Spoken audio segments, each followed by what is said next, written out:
Hello and welcome to this podcast of the Shakespearean act Romeo and Juliet, of which I'm going to present and analyze the scene I've chosen in this act. I've chosen Act 3, Scene 5, because I think it's interesting to see how Romeo and Juliet interact between one another on a private level. Now, we're going to start with a little recap of what actually happens during the scene 5, because it's expected of no one, and not even you, Mr. Philip Cole, to remember everything that happens throughout the whole play of Romeo and Juliet completely as it happened. So, of course, we lay our scene in the fair city of Verona, and we start at the Capulet house in Juliet's bedroom, where she has spent the night with Romeo. Now, our two lovers are just waking up. It's before dawn, and they have a little discussion, a little talk about whether it is a nightingale or a lark that they hear. Now, the difference between these are significant, because the nightingale is a night bird, and that would mean that it is still early, it's still dark, and Romeo is not yet forced to leave to retain his life. Juliet, of course, declares that it is a lark. Nonsense. Romeo thinks it's a lark, and Juliet says it's a nightingale. Now, the lark is the bringer of the morning, but of course Juliet says that it's a nightingale.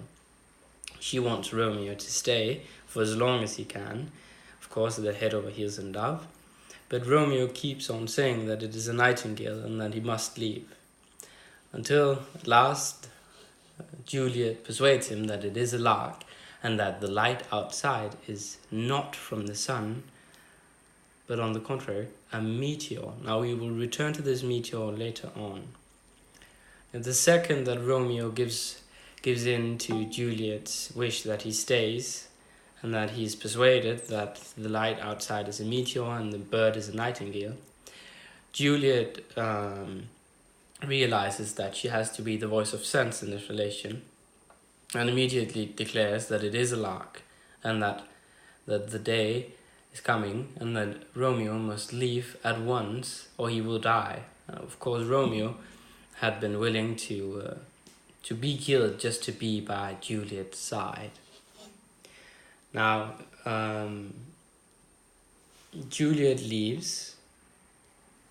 Nonsense again. Romeo leaves just as the nurse enters to warn that the Lady Capulet is approaching.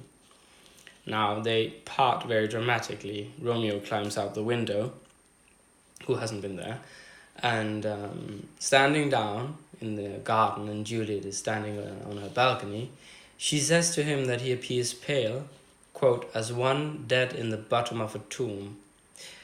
And Romeo answers to this very dramatic uttering that she appears to him in the same way, and that it is only sorrow that makes them both look so pale.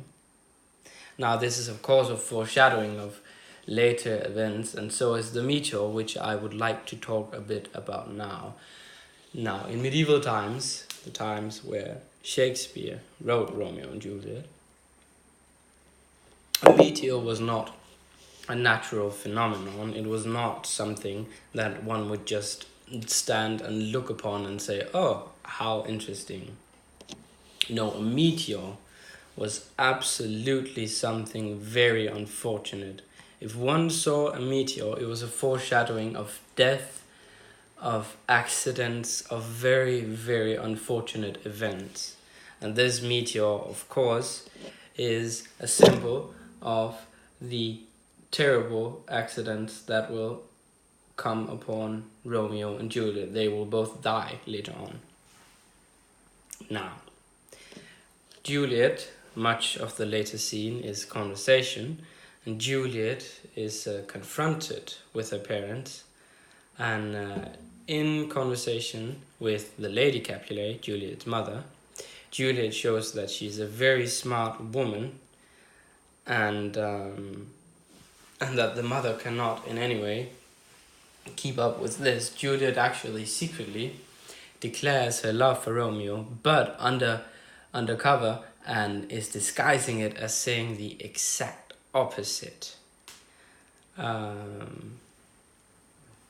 This conversation goes on for quite a while, and Lady Capulet storms away. Now, there's a lot of symbols and there's a lot of interesting linguistic character traits in this.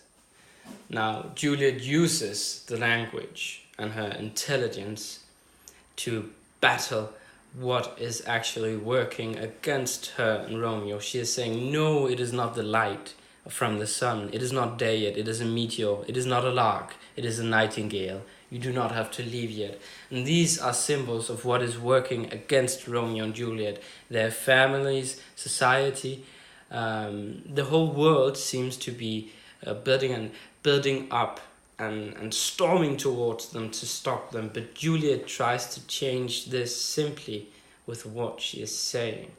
Of course, she is, as mentioned earlier, the more sensible one. So as she changes the world and Romeo gives in and says, oh well, I will stay, I will trust you, it is a meteor and a nightingale, not the sun and a lark, Juliet has to be the voice of sense and tell him to leave. This will be the last time that they actually see each other. And I think that one of the most interesting quotes, also in addition to what I've just said, is Juliet's comment, ancient damnation. This quote ends the act. Ancient damnation, O most wicked fiend, is it more sin to wish me thus forsworn, or to dispraise my lord with that same tongue, which she hath praised him with above compare so many thousand times? Go, counsellor, thou and my bosom henceforth shall be twain. I'll to the friar to know his remedy. If all else fail, myself have power to die. Now here Juliet says that if she cannot be with Romeo, she will and still have the power to take her own life. She will still have the power to die. And she says, I'll to the friar to know his remedy. I will go to the friar Lawrence, the brother Lawrence, who also wed Romeo and Juliet, to know his remedy, to find a sort of medicine or a sort of potion that will take her life. And then she will have the power. If she has taken, if everything else is taken away from her, she still has the power to choose to take her own life. And of course, this is a strong note to the fact that she will not and she cannot survive without Romeo by her side. And should they not be able to live together, then she wishes not to live. She would rather die. And of course, we all know that the story ends with Juliet dying.